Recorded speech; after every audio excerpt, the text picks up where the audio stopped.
we've reached the halfway point of the season, and last year's college football playoff champion, Ohio State, well, they're in the driver's seat once again, and we're talking midseason playoff projection. So, BJ, what are your thoughts on Ryan Day's squad marching towards the playoff and maybe repeating as national champs? Are you surprised? I don't think anyone's surprised. This is what they do. They don't rebuild. They just reload like his team used to do when he was. Hey, wait. I don't appreciate that straight. They still reload, right? Hey, they still did. We reloading right now. Yeah. But we talking about somebody else. Go ahead. I'm trying to give you a compliment, man. Anyway, I go back to Ohio State. They might appreciate the compliment since they beat my Longhorns. Listen, they're an excellent football team, and it's a well-rounded football team. They've got some new pieces on the offensive line. They're coming along. They've got a running game with Lamar, Bo Jackson. He can't go wrong with those two names, right? And then, of course, J.J. Smith, Jeremiah Smith, Carnell Tate. They have the whole mix. You bring over Max Clare from Purdue. I wanted him to go to Texas. He ends up going to Ohio State. Nothing against our tight ends, but this guy really flashed when you turned on Purdue's film last year, and nothing flashed for Purdue, okay? Let's get that straight. And defensively, Matt Patricia comes over with this newfangled NFL-style defense, but you understand you don't have as much time with your guys at the collegiate level as you do at the next level. So he has pared that down. It's complex, but he's simplified it. And these guys are flying around. They're the best defense in the nation right now. So I am not surprised at all. Ohio State's always one of the mainstays at the top of the rankings. BJ, you know what makes it so easy, what makes up for the lack of time that Matt Patricia has with this defense? The fact that he's got NFL players playing on that defense, Caleb Downs, Sonny Styles, Davidson Igbinosun. I mean, the list goes on and on when we talk about draftable guys on an Ohio State defense. But when you have a coach who sees the game through a lens like Matt Patricia does, who spent the time with the great Bill Belichick that he did, that won the Super Bowl.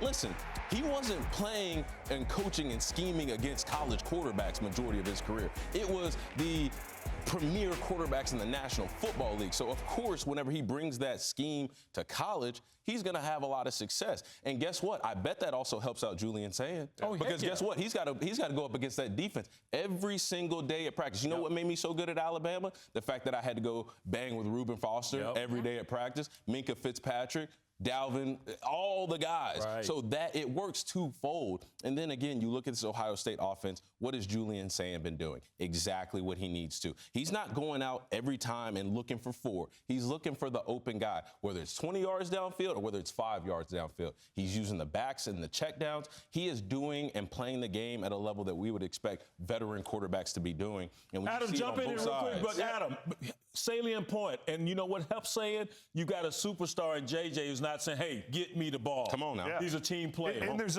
pieces at running back as well. I mean, we talked about Bo. Don't forget about C.J. Donaldson, the running back from West Virginia, who's the true power back. The most encouraging piece about Ohio State for me has been that defense. Matt Patricia has got his guys to play really fast in year one of the system. And this is a complex system. It has the illusion of complexity, simplicity, but it looks complex when you turn on the film. That's the key to a great defense, and his players are playing extremely fast right now. Ohio State giving up 8 points a game, and their opponents are averaging 35 a game. That's a huge spread, and that shows you how good that defense really is. Year one for Matt Patricia, and he's got these guys playing like it's year 12, and they're playing well on all sides of the ball and showing no signs of slowing down. But over in the ACC, Mario Cristobal and the second-ranked Canes have the eye of the hurricane pointed towards the playoffs, but can the Canes storm the playoffs and compete for a national championship? I see what you did there. That was good. That was good. Great hosting. 10 out of 10. Can they? Yes. Will they? It's up to Mario Cristobal. You know why? Because just as we're sitting here and we're talking about how great Carson Beck is, how great this Miami offense is, yes, they're playing much better defense than they did last year, but last year we were talking about how great Miami's offense looked, how great the number 1 pick in the NFL draft, Cam Ward, looked. And guess what? They didn't have anything to show for it. And it was because they were out-coached late in the season, and the teams that they were playing against had better game plans, and they were more ready to handle the moment than Miami was. So when we talk about, is Miami back? Not yet. They're trying to get there, but they have to overcome the knack of bad coaching and bad decision-making by Mario Cristobal towards the end of the season. We haven't seen that from him yet. Hopefully that's a good sign for the Canes.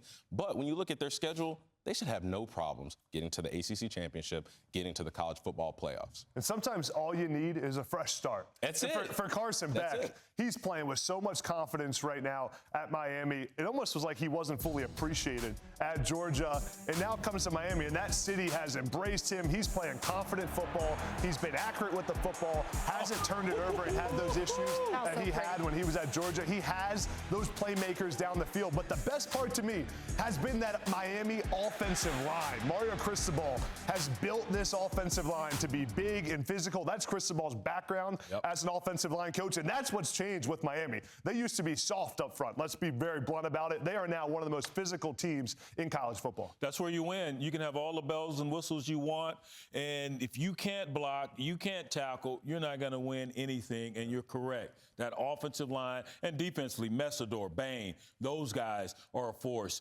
Tony, the freshman wide receiver, C.J. Daniels, who made that just sick one-handed catch in the Notre Dame game. They are loaded, and I think they are for real this year because, you know what? No Georgia Tech. That's why. At least not yet. Not yet. I didn't see them in the ACC championship game. All right, that's fair. Well, there's a big-time Big Ten win for the third-ranked Indiana Hoosiers, who last week in Eugene against the Ducks, Kirk Cignetti, proven that Indiana is no one-hit wonder. I mean, how can the Hoosiers make a playoff run and compete for a championship? How do you see this happening, Adam? All Cignetti does is win. Google him. And I'm calling him future Penn State head coach Kirk Cignetti. Hoping and wishing. But all he does is win. Google him. He's got so much confidence as a head coach. That rubs off on his entire team. His quarterback, Fernando Mendoza, is playing really well. He takes care of the football. He can push it down the field to his star receivers. How about Elijah Surratt and what he's doing at the wide receiver position? But then the Indiana defense as well has been playing really well and shut down this Oregon offense, which has played like one of the best in the country. Dante Moore went into Happy Valley and played lights out against Indiana. Really struggled against that front seven. I know you told me not to steal anything from you, but may I? Because when you talked about Matt Patricia and the illusion that this is a very complicated defense, but in reality, they're very simple. They're just good at what they do. That's Indiana football. Yeah. That's Kurt Cignetti's brand of football. Yeah, we're looking at Indiana saying, okay, well, they just beat Oregon. And to an average college football fan, you would think, man, they had to go out there and do something special. Yeah. They didn't. Fernando Mendoza, he's putting up phenomenal numbers. You'd have to think that he's out there making plays that are so off schedule, that are so unheard of. That's not the case. Indiana has a blue-collar mentality. Every game, whether it's home, whether it's in Autzen Stadium, they show up with their hard hats and their lunch pails, and they're ready to go to work. And guess what they're ready to do, BJ? They're ready to bloody somebody's nose, and their nose might get bloody in the process, but they like it. They're going to wipe it off, and they're going to smile. That's how they do it. That is what makes this Indiana team so good and so dangerous. It's not the flash. It's just the hard-working blue-collar mentality. Efficiency and intensity. That's what Kurt Cignetti has brought to Indiana. That is their foundation right now. You hit the nail on the head, Damien. They play together, and it's just simple, fundamentally sound, technique-wise sound football. Elijah Surratt, no one's talking about him. This guy's right there with J.J. Smith as one of the top receivers in the Big Ten, not just the Big Ten, in the country. He made the sick catch, the last touchdown they scored versus Oregon last week. This defense, Brian Haynes, these guys are disciplined. They're gap-specific, and they know what they're supposed to do. They're getting their gaps. And how many times had Oregon been sacked heading into that game? Once. 6 times they sacked them this past week. Real quick, before we move on, just since we're talking about this and we're talking about the simplicity of what Indiana does, you know who it reminds me of?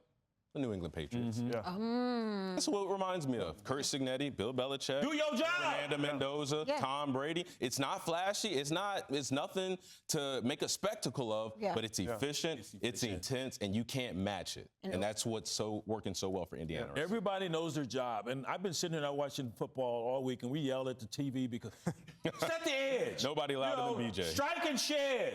And they do all of that, man. And it's not just one guy that's doing it. It's not just Kamara. It's not just Isaiah Jones. It's all of them. Nose down, getting the job done. Just simplicity working for them. But a massive SEC showdown this weekend with playoff implications galore for Damien, 6th-ranked Crimson Tide against 11th-ranked Tennessee.